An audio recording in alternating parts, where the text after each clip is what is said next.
Welcome back to Nick Lenz's Comic Corner Classics that's known classics. This is episode number 2159 and Doubleshot 2053. Now, both these two trades are basically our characters that made a debut in both in the 1990s. The first one had issues released. Let me take a look here where they released. I'm looking inside the book. These issues released back in. That can't be right. Can't be. Well, the trade itself was released in 2011. What we have here, Spawn, New Beginnings, Book 1 of 2.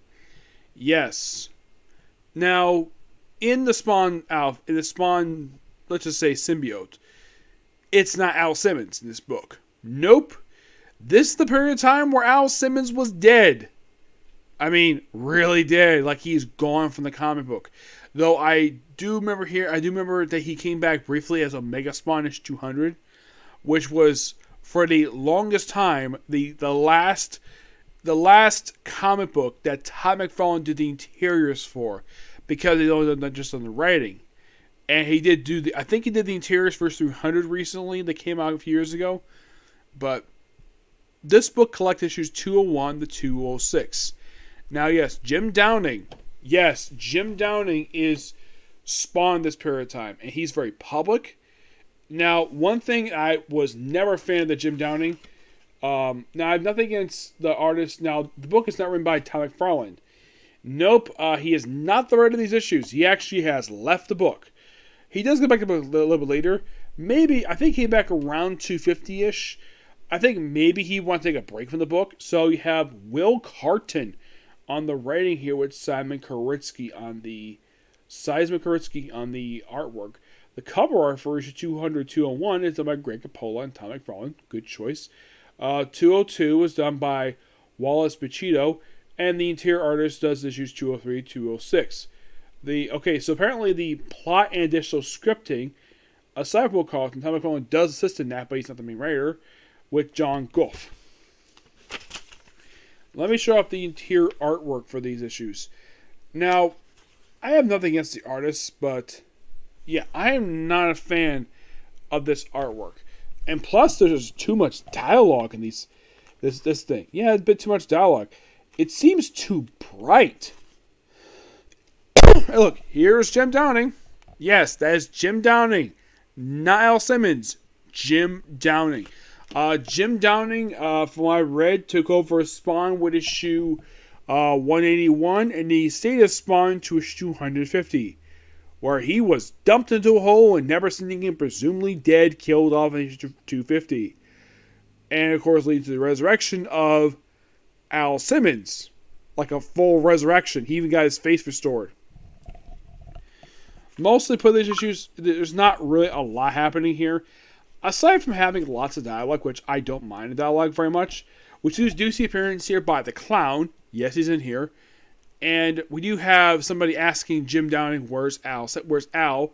He doesn't answer, and we just basically try and move forward after events 200.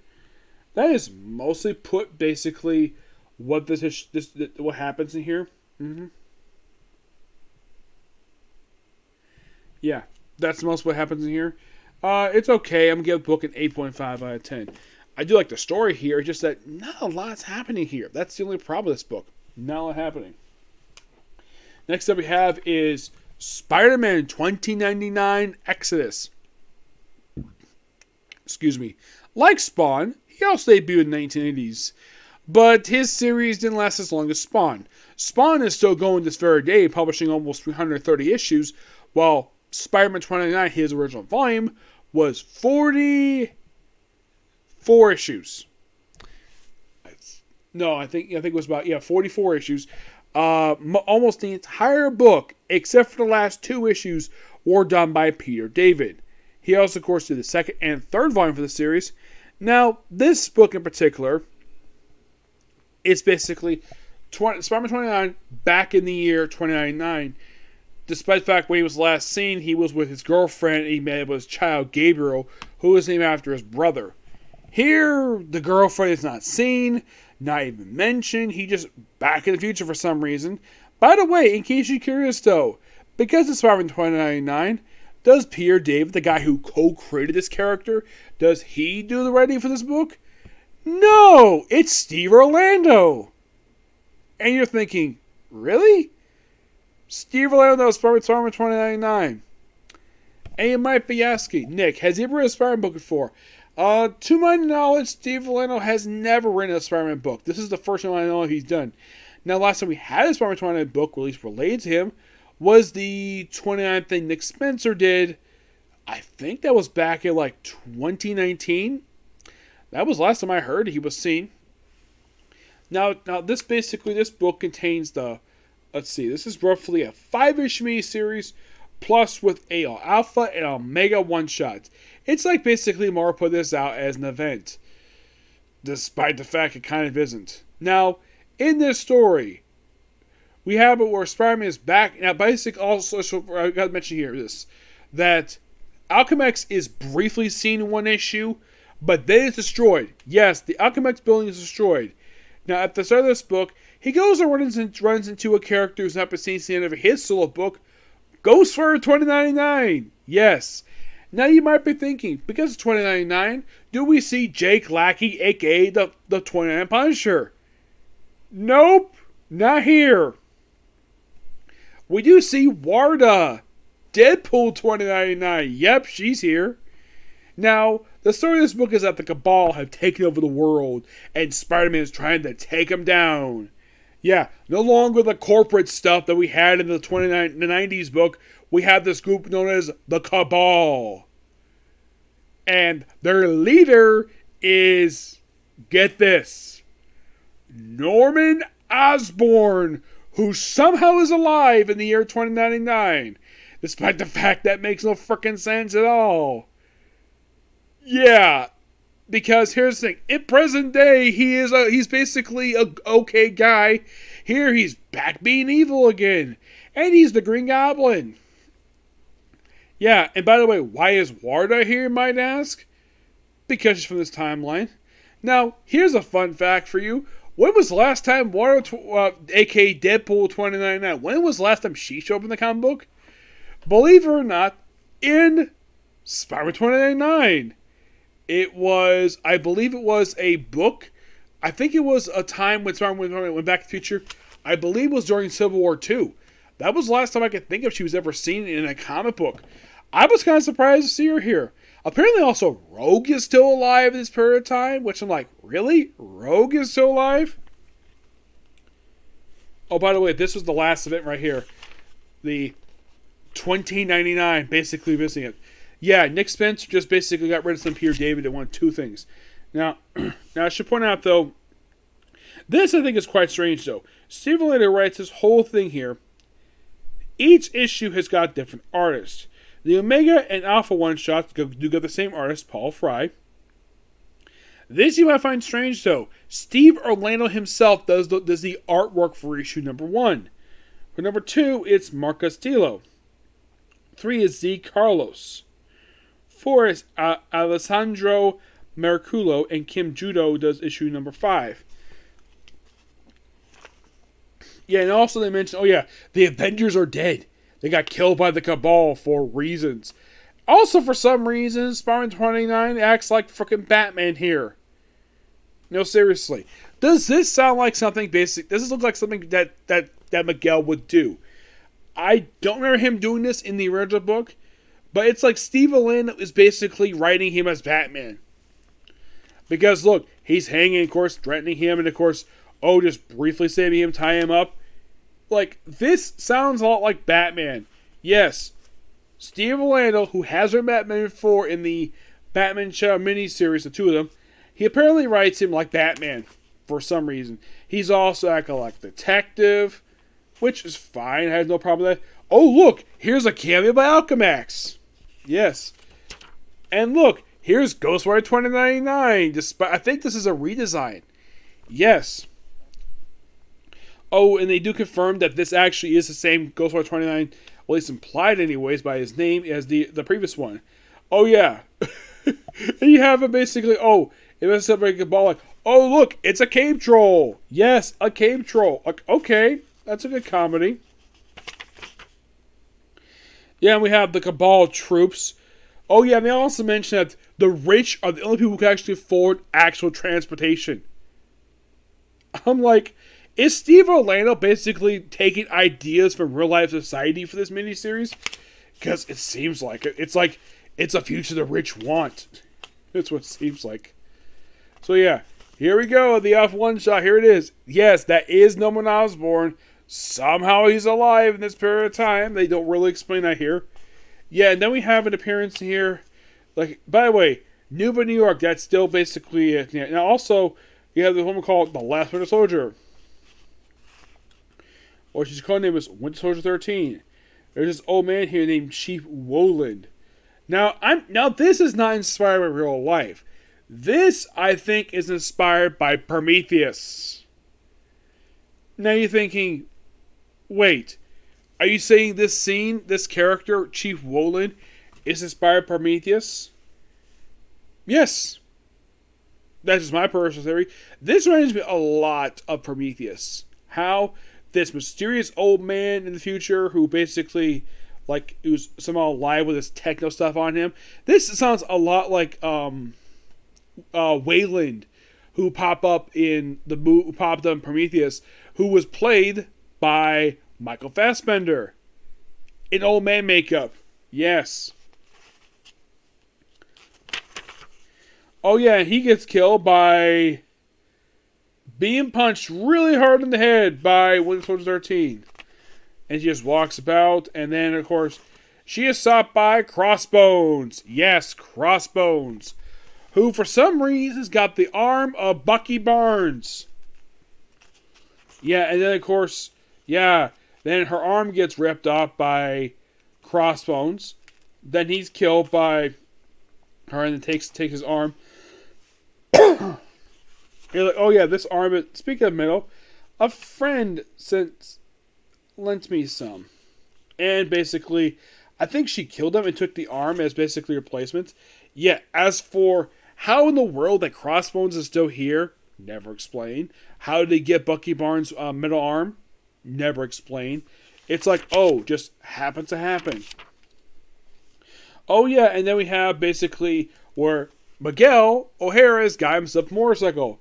He says it's a gift from a ghost. Oh yeah, and get this. Loki is here. Yes, Loki is alive in 2099.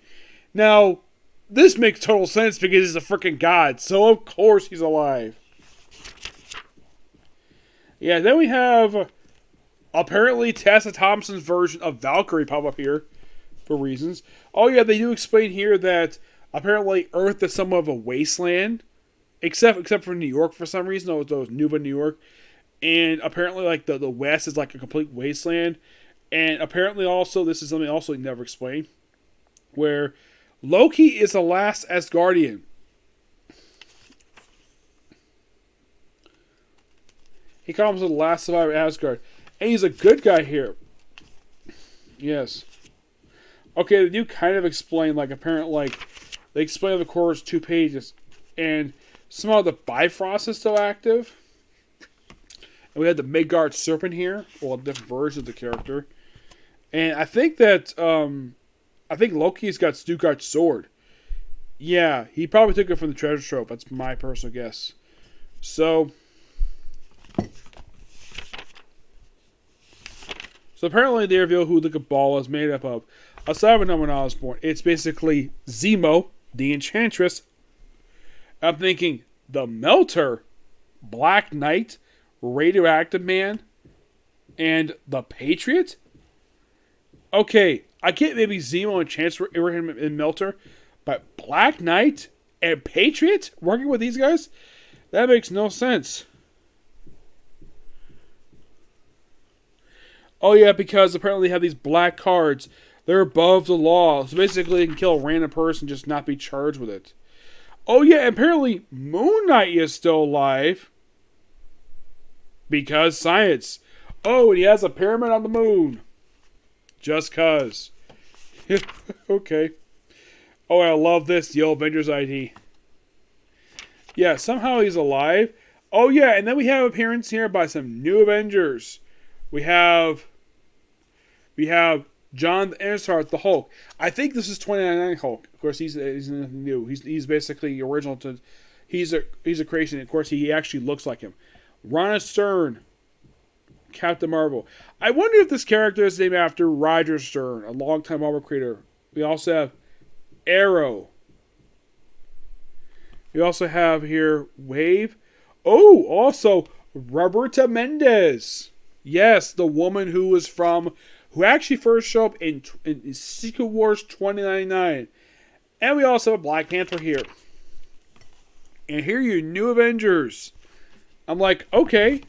Now, this is the 29 Hulk right here. That's him. Yeah, and he looked like that in the original book too. So I'm glad they brought him in here because him being part of the Avengers makes total sense. So their job is to basically take on the Cabal. Now, they do have Enchantress, Zemo, and Radioactive. They kind of look like the way they do in present day. Yep. So then, of course, basically, you have someone trying to killing Zemo. Yep. And also mentioned Latveria.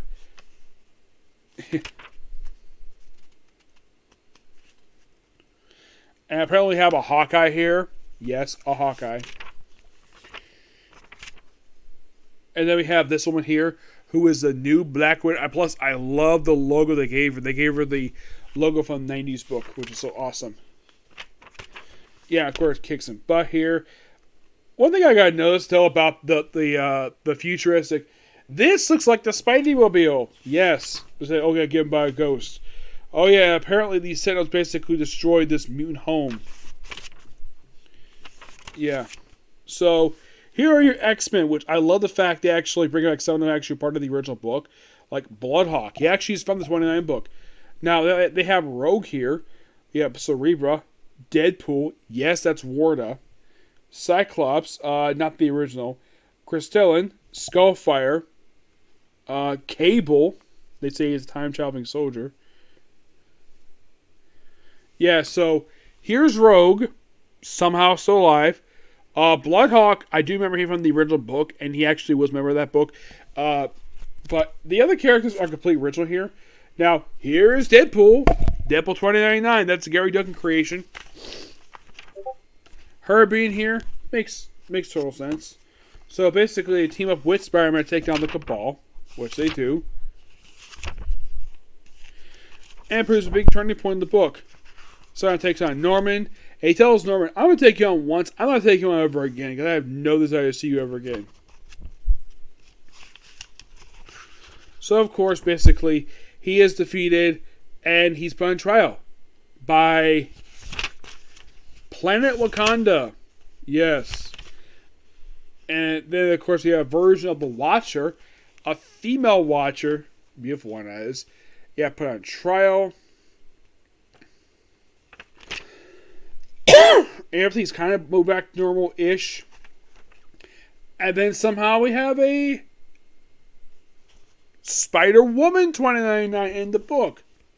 Now, it does leave open to, let's just say, some of the future to explore for this version of Miguel, which I'm looking forward to it. It just said basically some stuff in the book is just kind of weird about this book. Miguel, I think, is written mostly, like I mentioned, it's weird seeing him written like Batman. Yes, Spider-Man written like Batman, but that's all like at the beginning. I think maybe Marvel must have noticed that because Miguel is not like Miguel. Somebody either Peter David got onto Steve Orlando about that, or probably some editor probably told him, "Hey, why are you writing Miguel like Batman?" And then you have him written like the way he normally is written by Peter David. Which, I do enjoy this book, though I kind of wish they explained where his girlfriend is and where his son is. That's a good question. I give this book roughly a 9 out of 10. Just a dang good book. Okay, so that's it, particular view. Next up is going to be One Piece. Okay, next view.